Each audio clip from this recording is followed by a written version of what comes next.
Bueno, ¿listos? No, no somos listos. ¿Quieren que lleguemos juntos? ¿Qué te pasa, enfermera? Lo que me recuerda, creo que ustedes no batallaron con esto, pero... Gracias. En la semana se les va a abrir la entrega del reporte de la disección de hígado y de riñón y les voy a pedir un dibujo a mano. Ahora, ¿qué son esas bromas? Le tienen de aquí al sábado de la siguiente semana para entregarlo. Nada más le toman una foto y lo suben. Puede estar feo, pero me voy a encabronar muchísimo, se los digo muy claro. Pueden preguntarle a los de la sección de neuroanatomía del año pasado. Si lo hacen con inteligencia artificial, no, hombre, los cuelgo, ¿sale? Entonces, preferible que hagan algo bien feo con sus manitas. ¿De qué se dibujó? Va a ser útero con salpingo y ovario. O sea, sí. ¿Ese mismo? Va. A ver, espera. No voy a hacer igual. No, o sea, lo pueden tomar del net o de lo que ustedes quieran. Esto es lo que les voy a pedir, pero me voy a encabronar muchísimo si lo hacen con inteligencia Pero es que artificial. lo escaneamos y lo anexamos. Pero puedes tomar una foto y la subes. Pero se les va a abrir la asignación. Es en equipo, ¿verdad? El dibujo no. El reporte es en equipo. O sea, pero ahí anexamos el dibujo. No, son 3 tareas que se les va a abrir. El reporte de hígado, el reporte de riñón y el dibujo. Más aparte las prácticas individuales. O sea, lo del material es correcto. No, pero en esta ocasión yo revisé el manual, no tenía actividades extra para... Creo que no. Para empezar, la de hígado no existe. Y la de riñón no tenía actividades adicionales. O sea, solo sería Solo los sería el reportes. reporte. No, Va, bueno.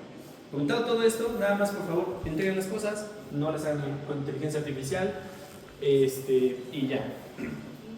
Miren, el ovario tiene unos ligamentos, entonces hacia este lado podemos ver que se menciona que hay un ligamento suspensorio del ovario, hacia este lado.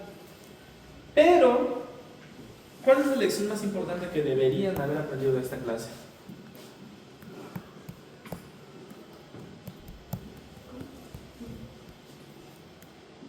¿Qué lección se llevan de esta clase? La más importante.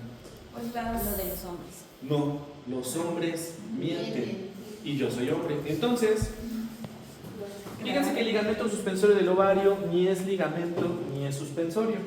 Me explico en esto.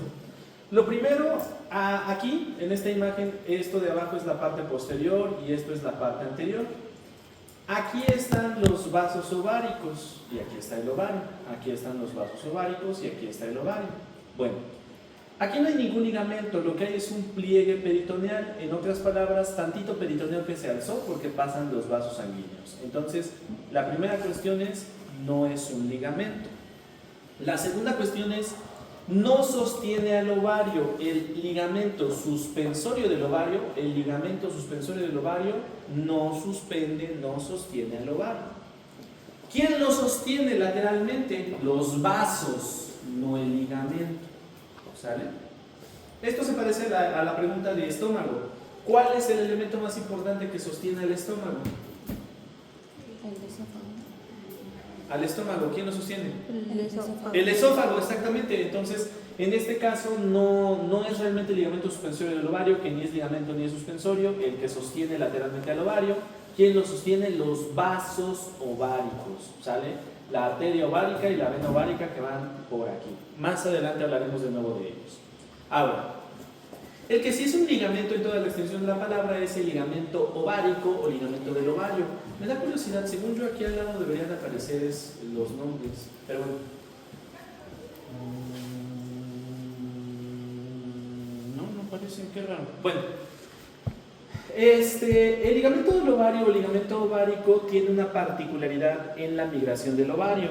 Quisiera que recordaran que las gónadas surgen a la altura del retroperitoneo y de ahí descienden. Esta es una imagen de un sujeto masculino, pero el punto es que las gónadas no surgieron en la cavidad pélvica, los ovarios no nacieron en la cavidad pélvica, sino que migraron desde el retroperitoneo hacia la cavidad pélvica. Como consecuencia de esto, entonces, el ligamento ovárico fue el que dirigió su migración. No sé si se acuerdan que con el testículo les mencioné una cosa que se llama gubernaculum testis. Con el testículo, ahí ni se ve pero el gubernaculum testis es el que dirige la migración del testículo desde el retroperitoneo hacia las bolsas escrotales. ¿Ok? Bueno, semejante a esa función, aunque no se llama gubernaculum, el ligamento ovárico dirigió la migración del ovario desde el retroperitoneo hacia la cavidad pélvica. ¿Sale? Sí es un ligamento, sí sostiene al ovario, nada más que adicionalmente a eso, fue el que dirigió la migración del ovario hacia la cavidad pélvica. ¿Dudas o preguntas hasta este momento? ¿No? Aparentemente no. Bueno.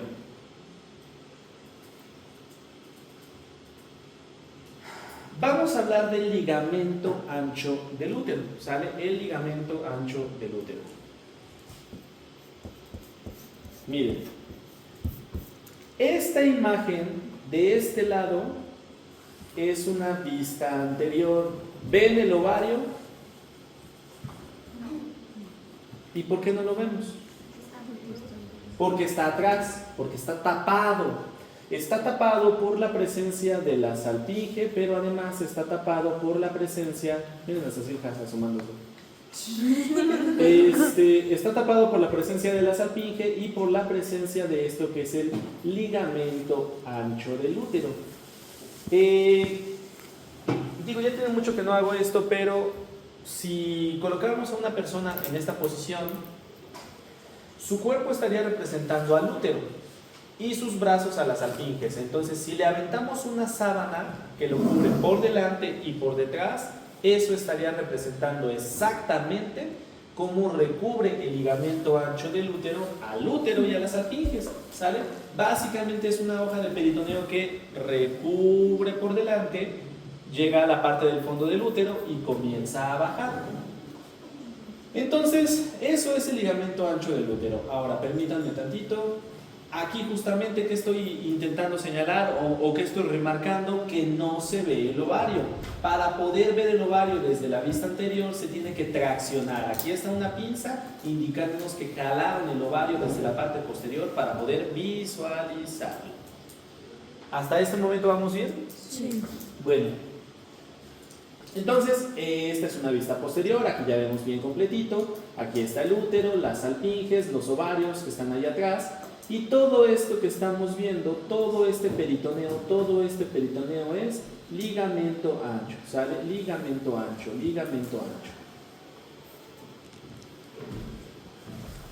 Vamos a explicar este esquema. Miren, primero que nada, aquí es anterior y aquí es posterior.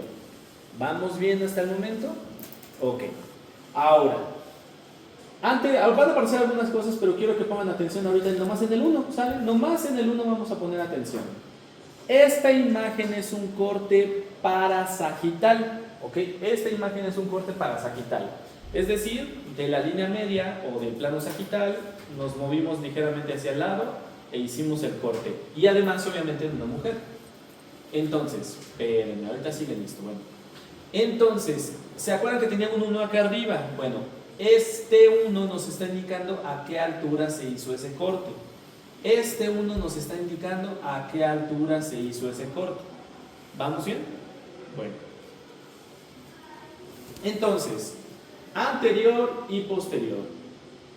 Peritoneo, en este caso peritoneo parietal que viene tapizando el piso pélvico, asciende, contornea a la salpinge, se sigue, contornea al ovario, desciende, contornea la salpinge y desciende. Es más, este cacho de acá, en toda la extensión de la palabra, sería un meso. Y este cacho de acá, en toda la extensión de la palabra, si alguno fuera estómago, pues sería un momento, ¿no? ¿Ok? Bueno, ahora, esto está intentando esquematizar cómo es la peritonización de la salpinge y del ovario, pero tiene un fallo. Recuerden que el ovario no está arriba de la salpinge, el ovario está atrás. Entonces, el ovario, ¿por qué desde adelante no lo vemos? Porque naturalmente, por su propio peso, tiende a pendular, tiende a caer. La salpinge sí se mantiene alta, sí se mantiene elevada. Y entonces el ovario cae quedando oculto atrás. Queda oculto atrás. ¿Vamos viendo hasta acá? Bueno. Ahora, esto es en una parte lateral, aquí lo estoy ensalzando, en una parte, en un corte parasagital lateral. Pero si ese corte lo acercamos hacia medial, este patrón tan bonito, tan organizado, tan descriptivo, no se ve exactamente así, sino que se ve así, ¿sale? Entonces, lo que ocurre es que se producen adherencias entre estas hojas, esta formación y el ligamento ancho del útero, quedando organizado de esta manera.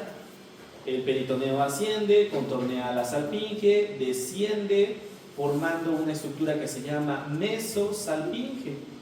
Mesosalpinge. Después, desde la mesosalpinge, aquí hay una cosa que se llama ligamento redondo del útero. Aquí hay una cosa que se llama ligamento redondo del útero. Ahorita se los voy a enseñar. Y a la altura del ligamento redondo del útero se forma una nueva hoja que formará el meso del ovario. ¿Sale? Meso de la salpinge, meso del ovario. Esta sería la configuración final del ligamento ancho del útero.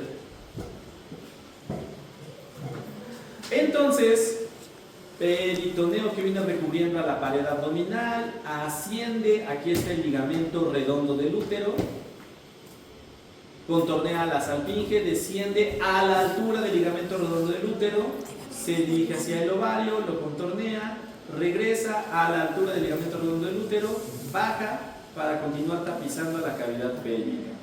Entonces, si ustedes se dan cuenta, a partir del ligamento redondo del útero hacia arriba la formación peritoneal es mesosalpinge, y a partir del ligamento redondo del útero la formación peritoneal hacia el ovario es el mesoovario. ¿Sale?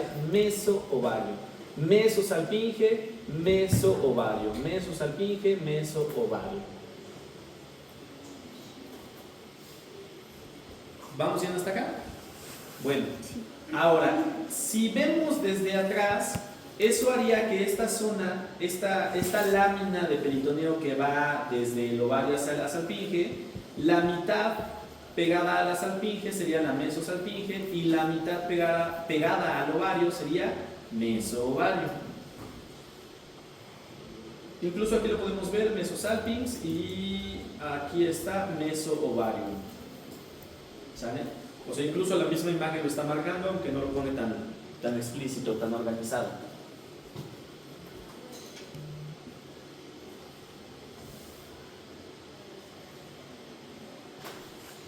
¿Vamos viendo hasta acá?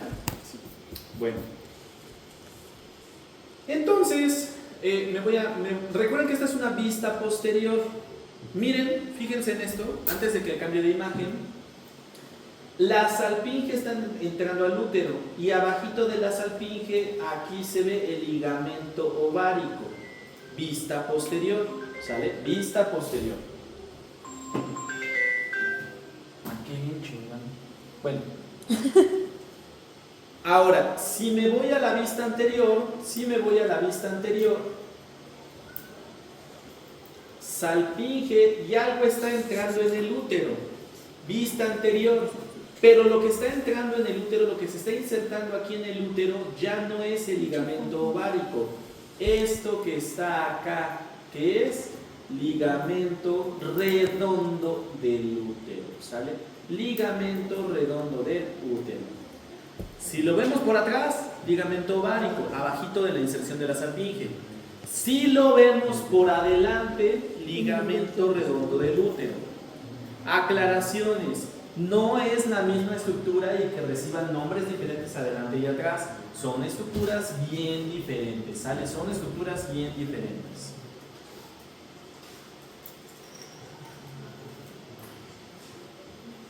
Ok. Aquí está el útero, aquí están las salpinges, el ovario, el otro ovario. ¿Esto qué es? Ya ahorita ya deben ser capaces de decírmelo. ¿Esto qué es? Sostiene el ovario y lo inserta lo inserta en el útero abajito de la salpinge. ¿Esto qué es? ligamento ovárico, ¿sale? Ligamento ovárico. Ahora, misma región pero por delante, vean, misma región pero por delante. Este de acá, ¿qué es? El redondo del útero, ¿sale? El redondo del útero. Por cierto, el ligamento redondo del útero es la estructura que en la mujer atraviesa el conducto inguinal. En el hombre el conducto inguinal es atravesado por el cordón espermático, pero en la mujer el conducto inguinal es atravesado por el ligamento redondo del útero que termina en los labios mayores. ¿Vamos bien? Bueno.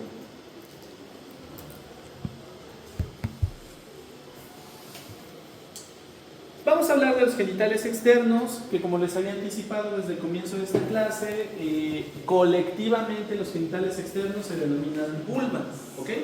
Entonces, colectivamente los genitales externos se denominan vulva. Antes de comenzar a hablar de lleno de la vulva, quiero mencionar a una región anatómica que está en debate sobre si incluirlo en la categoría de genitales externos o es otra estructura anatómica. Por ahorita lo vamos a mencionar. Aquí podemos observar que esta parte se ve ligeramente más elevada que su entorno. A esta elevación se le llama monte de Venus. Es una prominencia de tejido adiposo.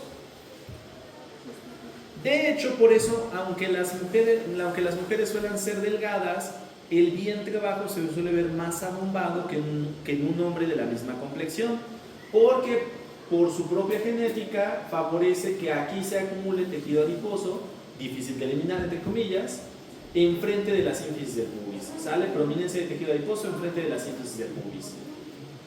Durante la pubertad se cubre de vello púbico, sale la distribución variante de individuos, pero durante la pubertad se cubre de vello púbico, sale monte de Venus.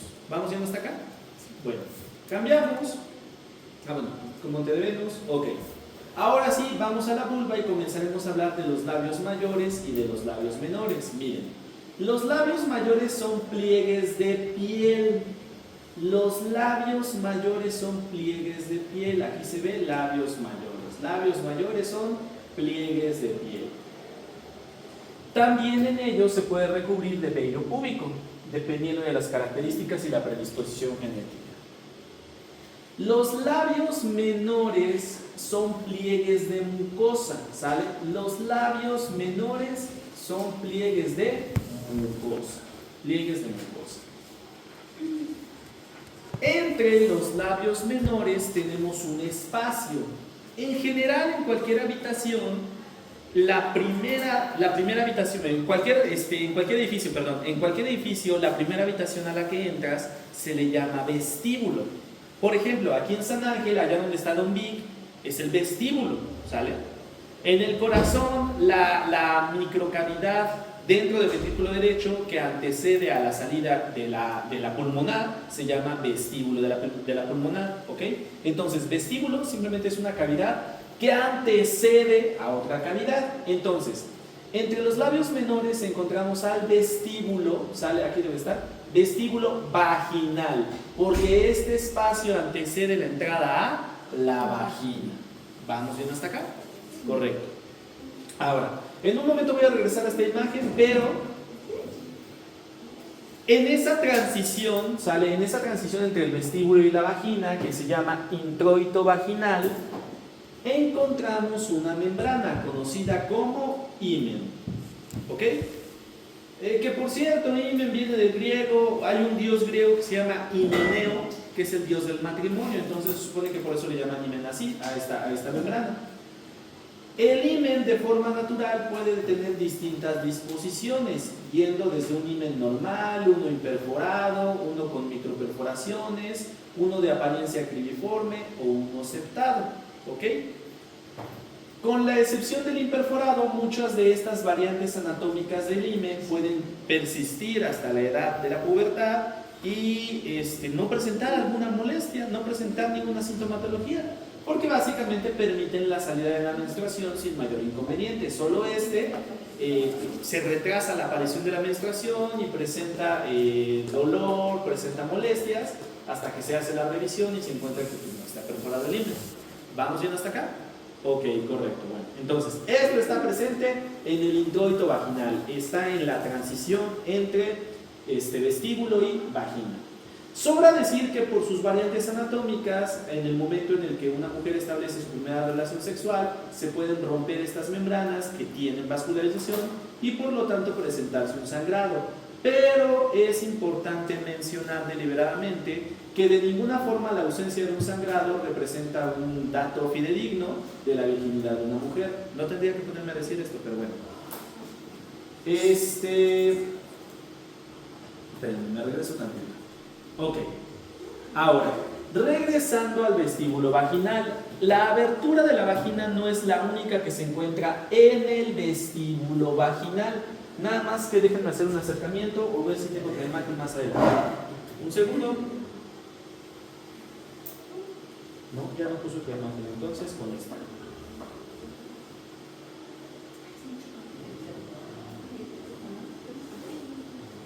Ok.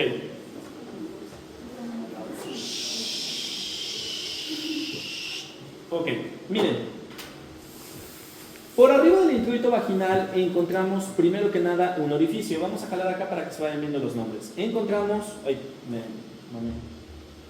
Ok. Aquí encontramos un orificio que es la abertura del orificio uretral externo. Es decir, este es el orificio por donde se desaloja la orina. ¿Vamos bien hasta acá? Bueno. Les voy a comentar un caso que una ocasión se presentó. Llegó una paciente, ya era adulto mayor, es decir, rebasaba los 75 años, y la paciente tenía una cervicovaginitis muy intensa. Estaban muy edematizadas las estructuras de esta zona. Y dentro del esquema de tratamiento, la paciente también estaba presentando muchas dificultades para orinar, entonces se iba a colocar una sonda Foley.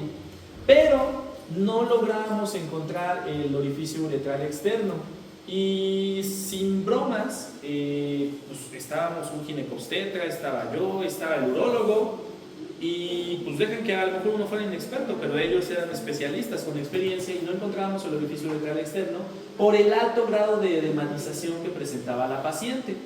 Entonces, con previa aprobación de la paciente, se hizo un tacto vaginal y una vez que tenía el dedo colocado en la vagina como referencia, ya bajo esa referencia se colocó la sonda. ¿Ok? Entonces, es sencillamente comentar algo que puede parecer ridículo, pero pues siempre arriba del orificio vaginal se encuentra el orificio uretral externo. Suele ser muy visible cuando por error se mete la sonda Foley al orificio vaginal. ¿Ok? Pero, pues de todas maneras comentamos, el orificio uretral externo está arriba del introito vaginal, ¿sale? O sea, yo sé que a veces dicen que los procedimientos los aprenden a hacer pues, con la práctica, pero esto es algo ridículo que pasa, que en algún momento haya necesidad de meter o error de meter la sonda Foley por el introito vaginal. Bueno. Muy cerca del orificio uretral externo tenemos la abertura de unas glándulas. Las glándulas que vierten hacia el vestíbulo fundamentalmente lo que buscan es mantener el microambiente del vestíbulo vaginal y además producir una lubricación. Entonces tenemos unas glándulas que se llaman junto a la uretra, es decir, glándulas parauretrales o de Skene, ¿sale? Glándulas parauretrales o de Skene, ¿ok?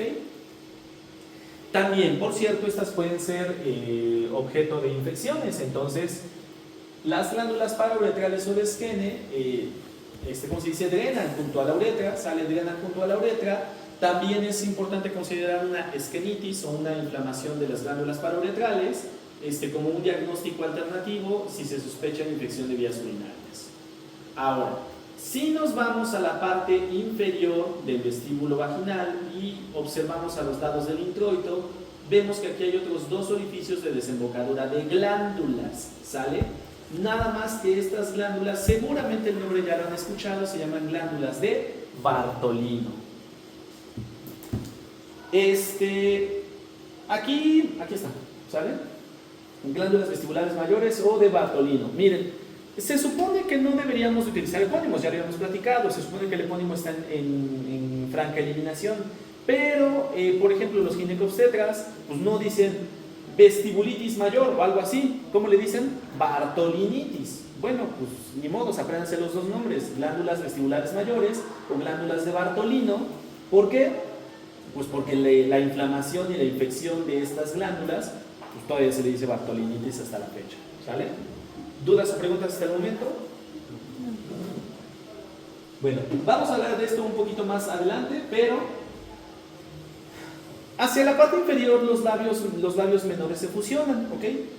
Entonces sencillamente se forma, ay Dios mío, sencillamente producto de su fusión se comienza a formar el frenillo de los labios menores, ¿ok? Aquí hay un pequeño repliegue hacia la parte inferior que tracciona hacia la parte inferior esta fusión de los labios menores, y hacia la parte superior, en el punto donde se fusionan los dos labios menores, encontramos al clítoris. Generalmente la única parte que está expuesta es el glande del clítoris. Como hemos hablado previamente del sistema reproductor masculino, pues el glande básicamente es la cabeza del clítoris, ¿ok? Hay pliegues de mucosa hacia la parte inferior, que es el frenillo del clítoris, y hay expansiones de la mucosa por arriba del clítoris, lo que se conoce como capuchón o prepucio del clítoris, ¿sale? A diferencia del prepucio masculino, el capuchón o prepucio del clítoris cubre casi por completo al clítoris. ¿Vamos bien hasta acá? Ahora, ay Dios mío, si retiramos a las capas de piel, ¿sale? A las capas de piel más superficiales, inmediatamente por debajo, ¿sale? Estos son los labios menores, o sea, los labios menores todavía acá están, ¿sale? Aquí los pueden ver. Pero los labios mayores fueron retirados porque son pliegues de piel. Al momento de retirar los labios mayores, entonces encontramos, permítanme, voy a subir tantito la imagen y les explico. Esto es el anillo inguinal superficial, por aquí lo debe decir, superficial inguinal ring, ¿ok? Uy, acá está, ¿sale? Anillo inguinal superficial. Esto es el anillo inguinal superficial, esto es el anillo inguinal superficial. De hecho, ahorita que terminamos de hablar del ligamento redondo del útero, les mencioné en la mujer, a través del conducto inguinal, que pasa el ligamento redondo del útero. Esto de aquí es ligamento redondo del útero. Permítanme bajar la imagen a ver si todavía le dejé el nombre. No, sí se lo moché. Bueno, esto es ligamento redondo del útero. En los textos dice, el ligamento redondo del útero se extiende desde el ángulo entre el útero y la salpinge hasta los labios mayores. Pues justamente aquí donde estaba el labio mayor, nada más que se hizo disección y se eliminó el labio mayor, observamos cómo se difumina el ligamento redondo del útero. ¿Vamos viendo hasta acá? Sí. Ok, correcto. Ahora, si se retira todavía el ligamento redondo del útero y el tejido adiposo que está justo también por debajo de la piel, comenzamos a observar a los músculos erectores. Espero que se acuerden que los músculos erectores en el pene eran respectivamente el bulbo esponjoso y el isquio cavernoso. Y exactamente iguales, aquí también tenemos un músculo bulbo esponjoso. Ahí veo como muy curvada la imagen. Me estoy mareando, bueno. Y acá vemos un músculo isquio cavernoso, es decir, aunque en la mujer no existe el bulbo del pene, de todas maneras el músculo se sigue llamando bulbo esponjoso, ¿sale? Bulbo esponjoso. Y el otro es el isquio cavernoso. Y funcionan idénticos, contribuyen a permitir la erección del clítoris. Permítanme, déjenme ver qué imagen es esta. Ok. Creo que metí la pata con... Ah, no sé si... No, sí metí la pata. Bueno, perdónenme, nada más un pequeño comentario. Esta imagen que les estoy mostrando y esta tenían que ir antes de los músculos isquio cavernoso y bulbo esponjoso. ¿Por qué? Porque son más superficiales. Esto que les voy a mencionar es más superficial que el isquio cavernoso y el bulbo esponjoso. Ok. Entonces, ¿qué es lo que les voy a mencionar? En particular, la presencia de las glándulas. Aquí están las glándulas vestibulares mayores o de Bartolini, ¿sale? Aquí están. Las parauretrales, no tengo, la verdad no he logrado hasta la fecha conseguir una imagen donde se vean las parauretrales, pero las glándulas vestibulares mayores o de Bartolini sí se ven aquí. Y la otra cosa, esto que se llama bulbo del vestíbulo ya es cuerpo esponjoso. Esto que se llama bulbo del vestíbulo ya es cuerpo esponjoso.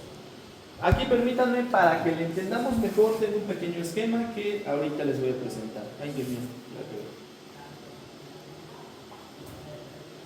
ahorita me regreso esta imagen, este esquema. Miren, aquí están esquematizados los cuerpos eréctiles correspondientes al clítoris. Nuevamente tenemos dos grandes categorías. Tenemos unas categorías que son cavernosas, ¿sale?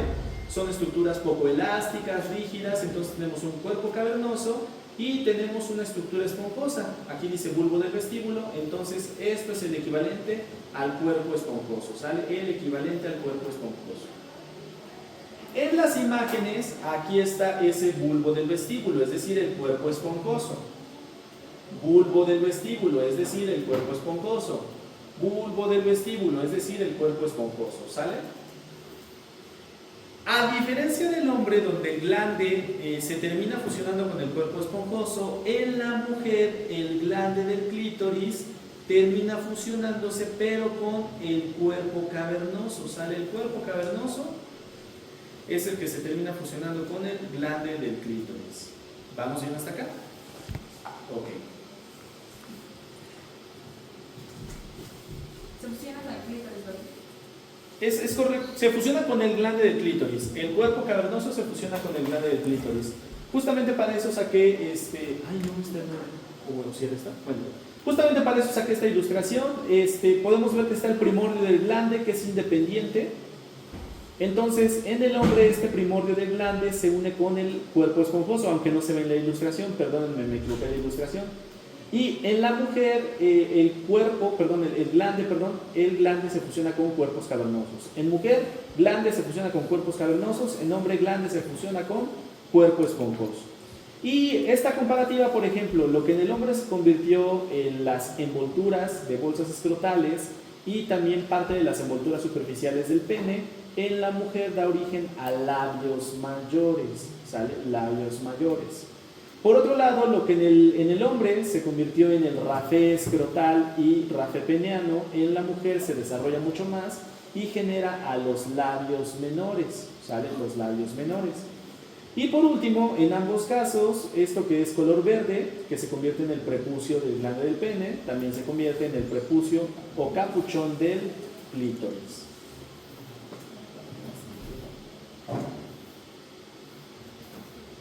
¿Vamos hasta acá? ¿Sí? Ok. Ay. Esperen un segundo.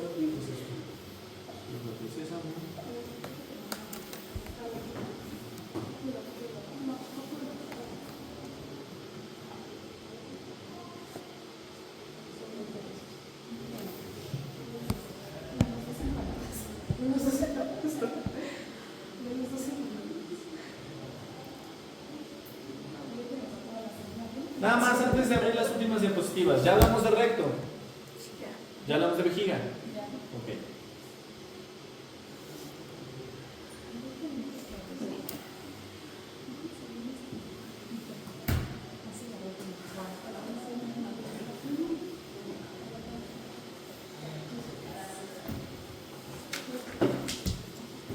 Miren, antes de empezar, he buscado muchas formas de tratar de hacer más simple la explicación de la vascularización de los órganos pélvicos y he fallado catastróficamente en esas estrategias. Miren,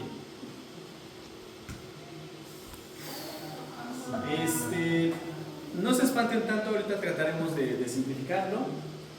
Los órganos pélvicos en su enorme mayoría. Primero veamos patrones de colores, ¿sale? No se espanten porque hay un chorro de cuadros. Veamos patrones de colores.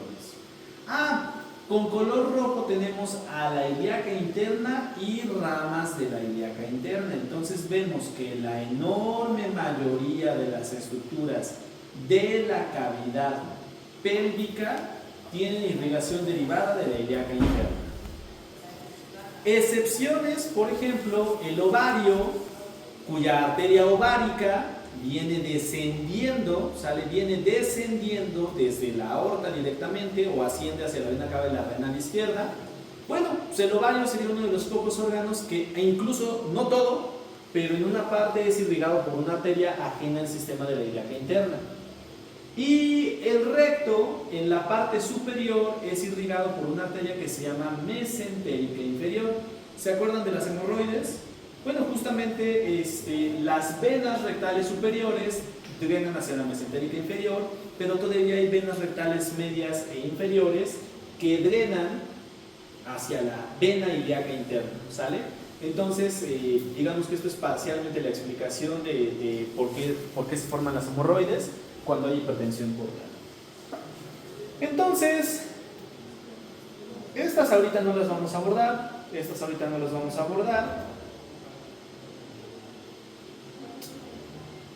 Qué raro. En fin. Ya.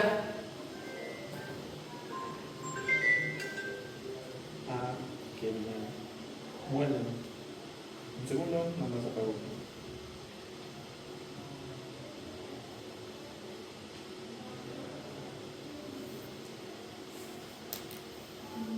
Ay, igual no son mensajes.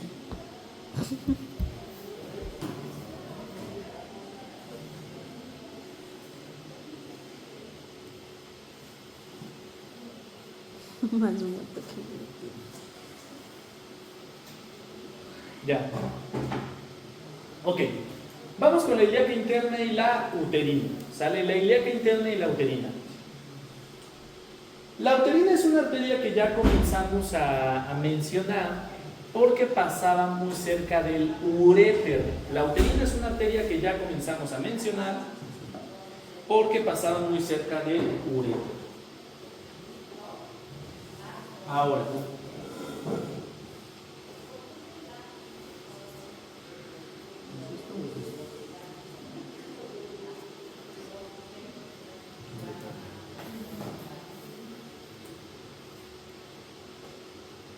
bueno, miren, aquí está señalándose dónde está la ilíaca interna, y de la ilíaca interna sale esta arteria, aquí sí tiene nombre, arteria uterina. Sale ilíaca interna y arteria uterina. ¿Vamos bien? Yo creo que el autor le puso nombre a una de un lado y a la otra del otro lado para no saturar la imagen. Vamos a esta imagen, aquí directamente nada más se ve la uterina. Arteria uterina, vena uterina, y esto es el uréter que les comentaba que pasa muy cerca de los vasos uterinos. ¿Sale? Pasa por abajo de ellos. Bueno, por el medio de ellos. ¿Vamos bien hasta acá? Bueno. Entonces, ¿cómo es la irrigación del útero, la vagina, la salpinge y los ovarios?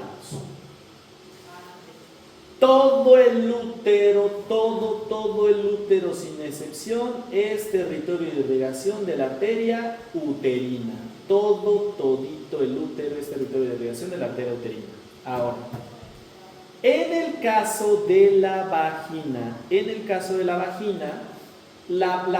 tercio superior, ¿sale? El tercio superior de la vagina es irrigado por colaterales que vienen también de la uterina, ¿sale? Entonces la uterina no solo irriga a todo el útero, sino que también por extensión irriga un cacho de la vagina. ¿Vamos bien hasta acá? Bueno. Si continuamos platicando de la vagina, la irrigación inferior de la vagina depende de unas arterias que se llaman arterias vaginales, ¿sale? Arterias vaginales que salen también de la ilíaca interna y más abajo, hasta abajo, de la famosísima arteria pudenda interna. ¿Ok? Aquí estarían las vaginales, los vasos vaginales, se llaman incluso vaginales medios. Y aquí que tenemos, esto es el sistema de la pudenda interna, ¿sale? Pudenda interna. Por cierto, este músculo es el elevador del ano, pero son las fibras pubovaginales. ¿Vamos bien hasta acá? ¿Te puedes regresar tantito al anterior? Sí, claro.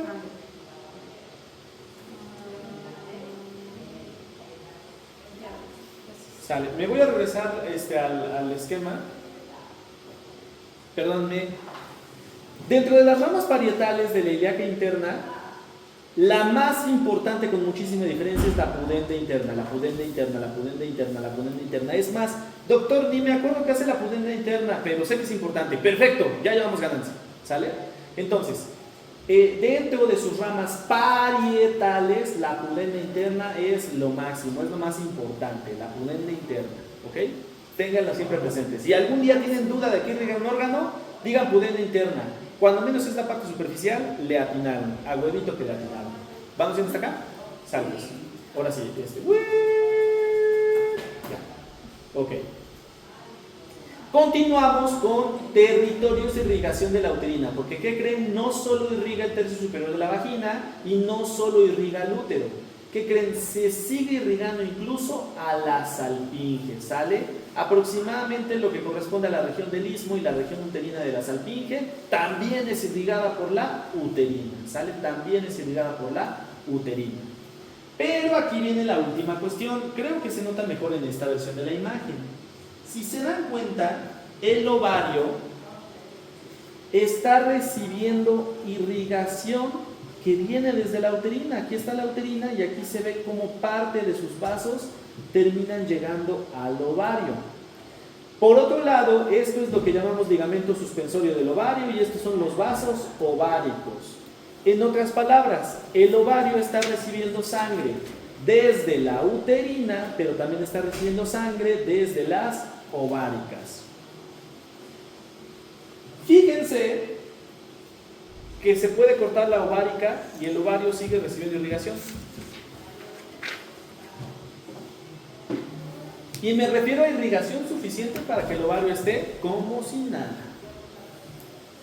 Y si cortamos la irrigación por la vía uterina, el ovario sigue recibiendo irrigación y ni se entera. Es decir, cualquiera de los dos sistemas suele ser suficiente para garantizar la irrigación del ovario.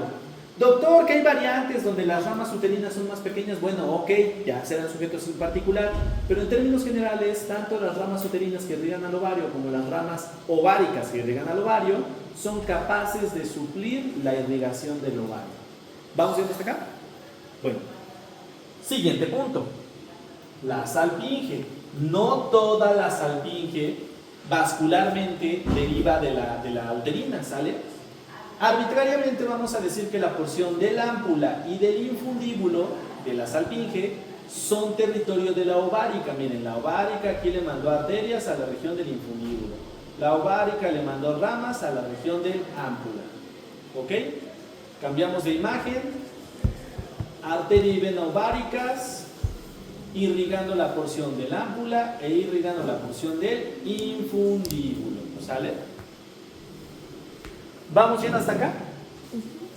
Bueno.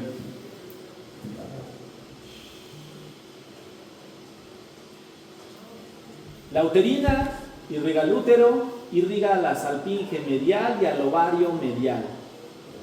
Da las vaginales superiores y se acabó el sistema de la uterina. Adicionalmente, ahorita vimos en la imagen a las ováricas que irrigan a la salpinge lateral y al ovario. ¿Vamos viendo hasta acá? Está muy feo el esquema, me quedó muy feo el mapa conceptual o cuadro sinóptico o como se llame. Pero cuando menos un cachito de arriba ya lo cubrimos y aparentemente ya lo entendimos. ¿Vamos viendo hasta acá? Bueno, déjenme ver cuáles son más sencillas porque ya no me acuerdo.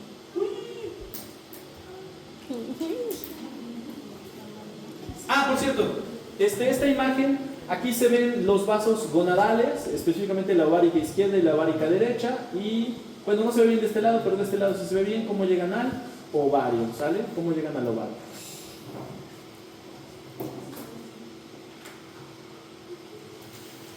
Bueno, en el caso del hombre fue uno de los pocos donde sí mencionamos la irrigación, sobre todo porque teníamos que hablar del cordón espermático. Igual, las gonadales se generan de la aorta En este caso, a través del cordón espermático, llegan al testículo en la bolsa escrotal. A través del cordón espermático, llegan al testículo en la bolsa escrotal.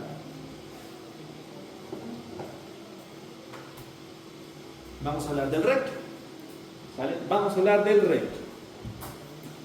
Esto que estamos viendo aquí es la... nada más les hago un comentario.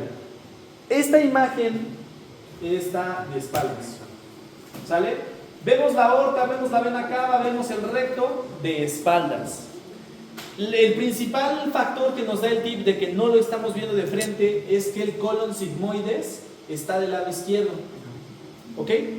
Entonces no es que esté anormal este sujeto, es que estamos viendo recto, aorta, vena cava y colon de espaldas. ¿Sale? Está de espaldas. Se tuvo que retirar el sacro, se tuvo que retirar parcialmente el coxal para poder observar las estructuras. ¿Sale? Pero nuestro sujeto está de espaldas. Bueno, ahora sí. Entonces, aquí tenemos a la aorta. De la aorta podemos ver que sale un vaso impar que se dirige a irrigar al tubo digestivo. El último vaso impar que sale de la aorta es la mesentérica inferior. Esta es la mesentérica inferior.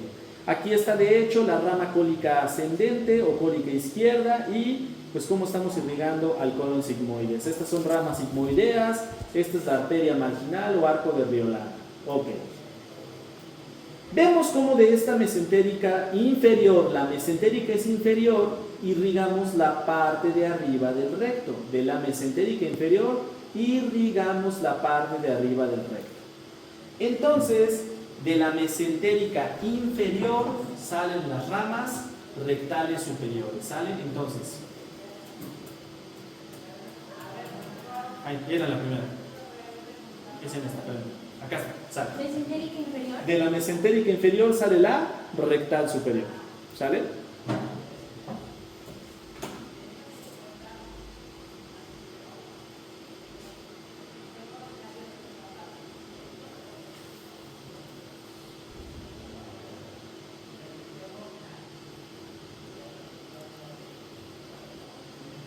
Ok. Ahora, ya sea de la sacra media o ya sea del sistema de la ilíaca interna directamente, salen las rectales medias. ¿Okay? La ilíaca interna la mayoría de las veces da las rectales medias. Entonces, esto es la ilíaca común, esto es la otra ilíaca común. ¿Sale? Déjenme hacer el acercamiento porque ni yo veo.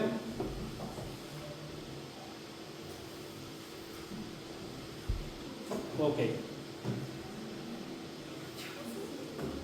Ilíaca común izquierda, esta es de ilíaca externa y esta es de ilíaca interna. Aquí vemos cómo salen arterias para irrigar al recto. Estas son las rectales medias, ¿sale? Rectales medias. Salen de la ilíaca interna. Claro, vamos desde el inicio, ¿sale? Ok, la aorta, la aorta, ¿vamos bien? Sale. La aorta, enfrente de la cuarta vértebra lumbar, se bifurca dando a la ilíaca común izquierda y a la ilíaca común derecha. Lo que voy a comentar a continuación, me voy a concentrar en la del lado izquierdo porque se ve, pero pasa también en la derecha. ¿Sale? Bueno, la ilíaca común izquierda se bifurca, dando a la ilíaca externa izquierda y a la ilíaca interna izquierda. ¿Vamos a ir hasta acá? Bueno, podemos ver que de la ilíaca interna directamente salen unas arterias que irrigan al recto a la altura media. Pues estas son las rectales medias. ¿Vamos bien hasta acá? Sí. Va. Ahora, si bajamos otro poquito, esta arteria que está acá, esta es la pudenda interna. pudenda interna. Y la pudenda interna da las ramas rectales inferiores junto con las anales, ¿sale? Estas son rectales inferiores y estas son las anales. Rectales inferiores y anales. Vienen de la pudenda interna, pudenda interna.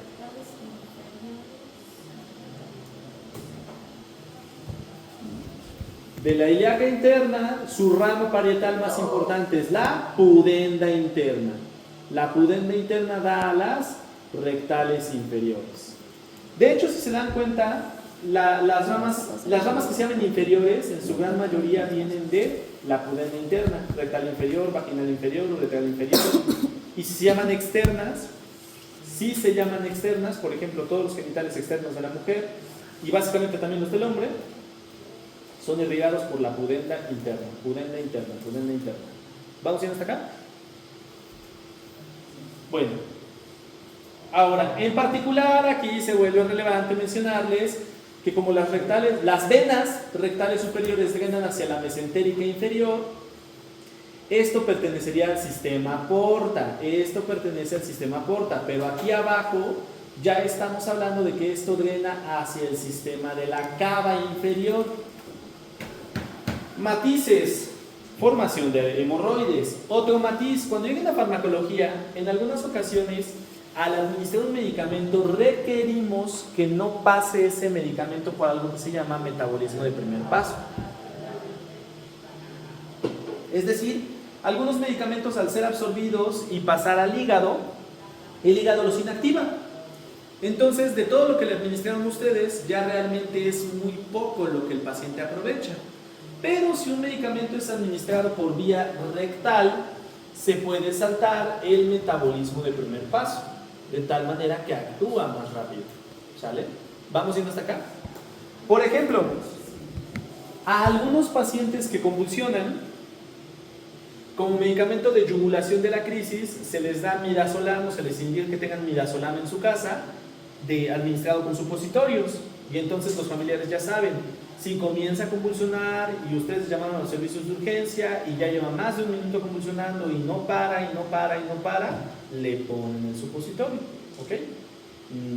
Vaya, relativamente es de fácil aplicación. ¿Vamos yendo hasta acá? ¿Sí? Bueno. Ahora, ¿qué hiciste? Ok, es una imagen más bonita para observar el patrón que ya les había dicho. Aquí tenemos a la bifurcación aórtica. Aquí está la ilíaca común derecha, ilíaca común izquierda, ilíaca externa izquierda, ilíaca interna izquierda. Esta es la ilíaca interna izquierda, ilíaca externa izquierda.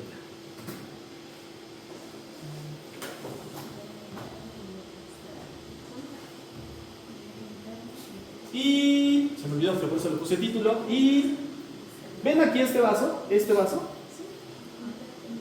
es la pudenda interna, de acá. Que por cierto, siempre me ha parecido muy curioso que este hueso se llame sagrado y esta arteria se llame vergonzosa. O sea, ¿por qué la arteria de la vergüenza está junto al hueso sagrado? No lo entiendo. Es que significa literalmente eso, ¿no? Bueno. Ok. Entonces, hemos hablado del sistema de la uterina, hemos hablado de la irrigación del recto, salvo rectal superior, rectal media, rectal inferior. Vamos a hablar un poquito de la vejiga, pero la vejiga tiene unos patrones bien atípicos. Y una arteria que creíamos olvidada, resulta que sigue funcionando. La arteria umbilical, aún después de que nacemos, un tramo de la arteria umbilical sigue permeable. Ese tramo sigue permeable porque irriga a la vejiga en su parte superior. Entonces, no toda la arteria umbilical, ustedes vieron los vestigios de las arterias umbilicales, sobre todo los que se aproximan al ombligo. No toda la arteria umbilical, pero un tramo de la arteria umbilical sigue permeable, dando a las vesicales superiores. Y directamente de la ilíaca interna salen las vesicales inferiores.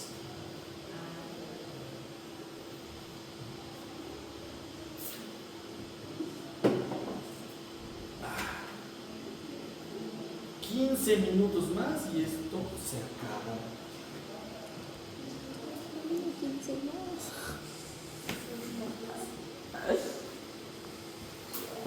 Ahí te pago.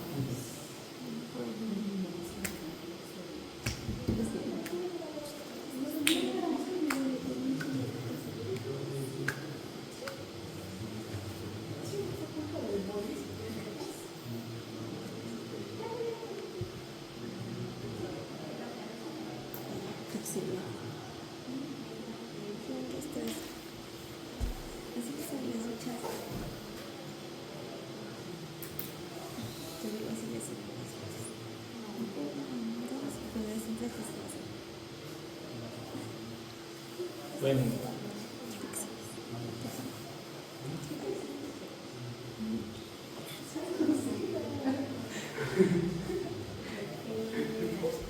Ah, mira, comenzó en la pata.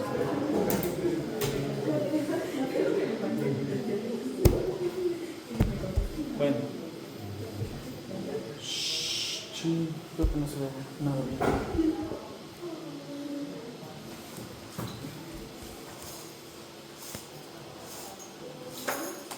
Miren, aquí vamos a aplicar ingeniería inversa.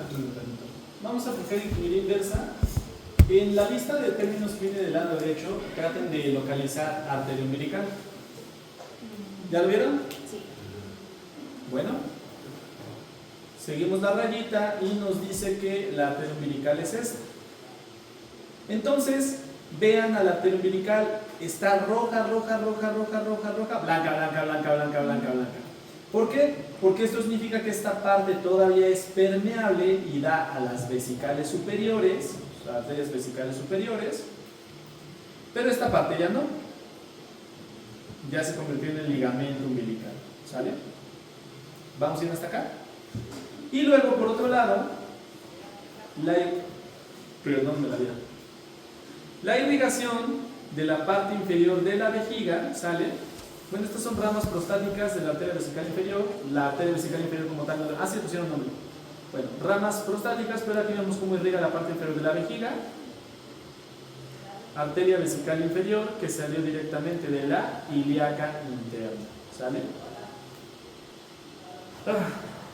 ¿Vamos bien hasta acá? Lo intentamos, ¿no?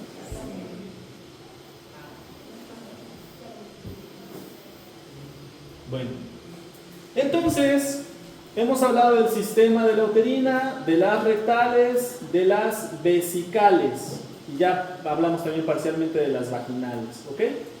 Pues ya nada más terminaremos con algunos aspectos de la pudenda interna.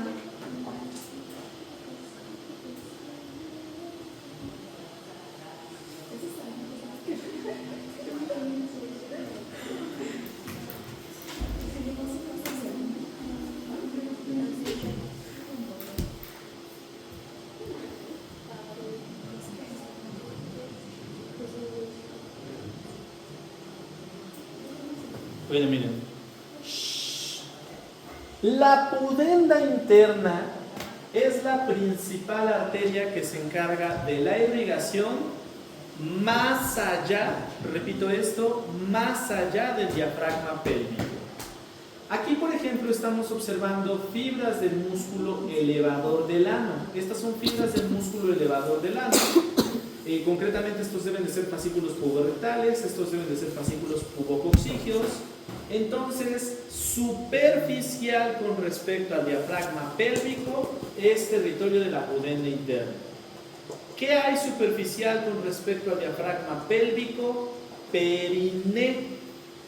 Periné. Entonces, todo el periné es irrigado por la pudenda interna. Entonces, aquí vemos cómo la pudenda interna se extiende para irrigar la parte superficial, que sería canal anal, y la última parte del recto. Aquí vemos cómo se extiende para irrigar. Esto es el músculo isquiocavernoso, este es el transverso profundo del periné, este es el bulbo esponjoso, labios menores, bulbo del vestíbulo, las glándulas de Bartolini. Entonces todo esto es territorio de irrigación de la pudenda interna. Todos los genitales externos para fines prácticos son territorio vascular de la pudenda interna. ¿Ok? ¿Vamos bien hasta acá? Ok. Y lo mismo pasa en el caso del hombre.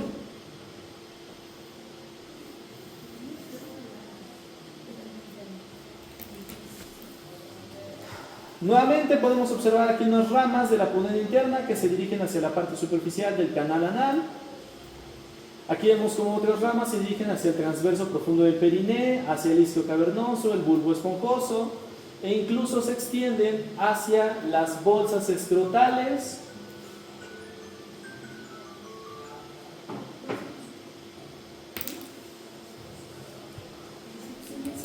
Y aquí se hizo una disección donde podemos observar los cuerpos eréctiles del pene. Digo, no hay una disección similar del clítoris, o cuando menos no encontré. Pero al observar esta disección de los cuerpos eréctiles del pene, podemos ver que transcurren, irrigando a las estructuras del pene, también ramas de la pudenda interna. ¿Sale? Ramas de la pudenda interna. Entonces, aunque no se veía directamente en la imagen anterior que la pudenda interna da ramas que irrigan al pene o a los cuerpos eréctiles, pues es la principal encargada de la irrigación.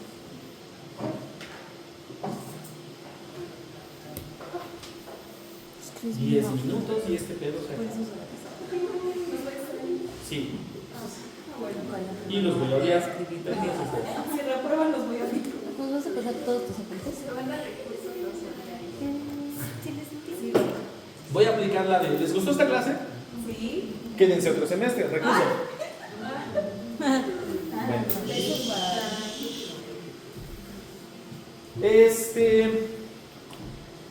Miren. Hemos hablado de plexo celíaco con ustedes. Plexo celíaco. Ok, hablamos del ganglio aórtico renal, hablamos del ganglio celíaco, el ganglio mesentérico superior y mesentérico inferior. Bueno, eso que acabo de decir está aquí arriba. Este es el plexo celíaco, aquí está el ganglio mesentérico inferior, pero aquí vemos otras formaciones plexiformes nerviosas. Aquí vemos un primer cúmulo de estructuras nerviosas que se ven plexiformes, y esta estructura parece bifurcarse creando otras estructuras inferiores. Vamos a otra imagen. Entonces, acá tenemos a una estructura inicial plexiforme, única, impar, enfrente de la columna vertebral, y esta estructura parece bifurcarse hacia los lados. Aquí vemos de un solo lado nuevamente otra estructura plexiforme. Bueno, estos se llaman plexos hipogástricos, ¿ok? Estos se llaman plexos hipogástricos. Hipogástricos, espérenme también.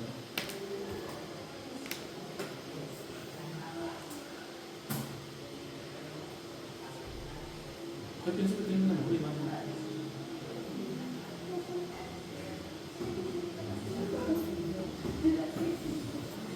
Miren, aquí enfrente de la columna vertebral tenemos al plexo hipogástrico superior. Plexo hipogástrico superior. Este plexo se bifurca, solo estamos viendo de un lado, ¿sale? Solo estamos viendo del lado derecho su bifurcación. Esto es uno de los dos plexos hipogástricos inferiores. Plexo hipogástrico superior, plexo hipogástrico inferior. Hipogástrico superior, hipogástrico inferior.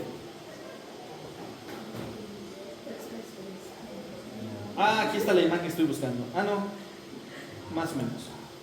Aquí solo se ve el plexo hipogástrico superior. Todo esto es el plexo hipogástrico superior. Se ve su bifurcación, ya no se alcanza a ver a los plexos inferiores.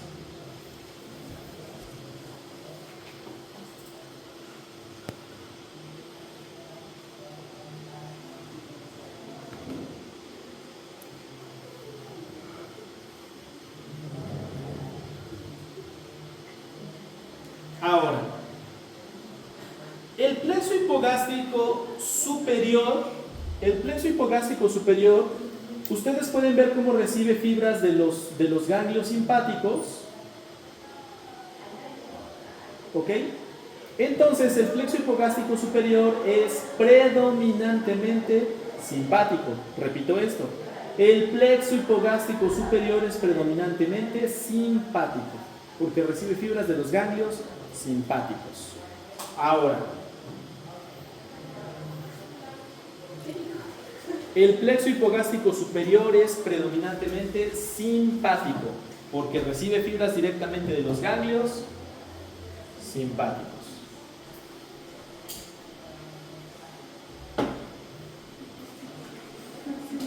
El origen de las fibras parasimpáticas en casi todo el cuerpo es el vago. En casi todo el cuerpo el origen de las fibras simpáticas es el vago.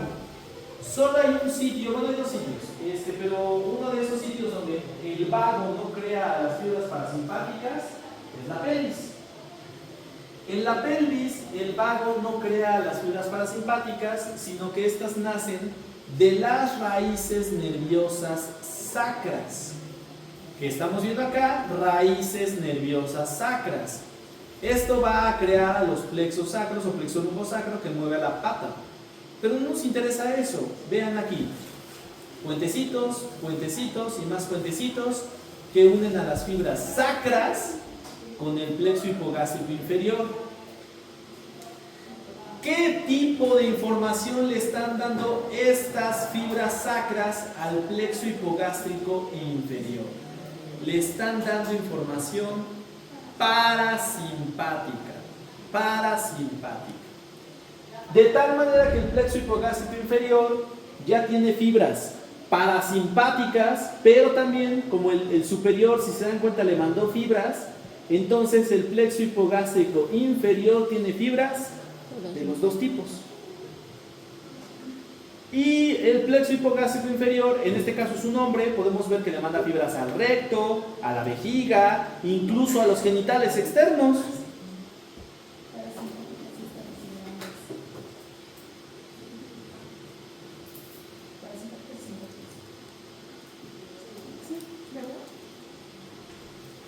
¿Cuál dijo que tenía parasimpáticas y simpáticas? El que tiene de las dos es el inferior, hipogástrico inferior. Nos vamos a la versión de la imagen en mujer. El plexo hipogástrico inferior se encarga de enviarle fibras a la vejiga, al útero, al ovario, ¿sale? Y al recto. Es decir, aquí no hay nervios bien organizados. Los plexos hipogástricos inferiores le mandan fibras a todos los órganos pélvicos. Y los plexos hipogástricos inferiores tienen fibras simpáticas y parasimpáticas. Y tan.